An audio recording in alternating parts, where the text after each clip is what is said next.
ఓం శ్రీ మాత్రే నమః. శ్రీ సుబ్రహ్మణ్య స్వామి వారు సర్పరూపుడు ఎలా అయ్యారు? అసలు సర్పాలకు స్వామివారికి సంబంధం ఏమిటి? శ్రీ కుమారస్వామి భార్య శ్రీవల్లిదేవి ఆదిశేషువుకి మనవరాలు.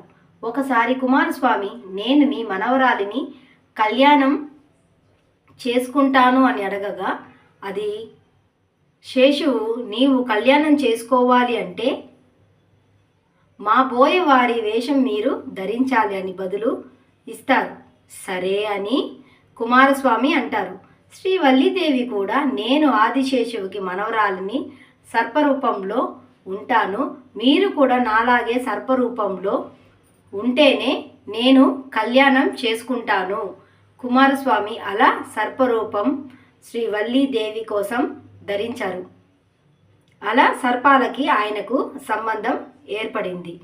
ఓం శ్రీ మాత్రే నమః.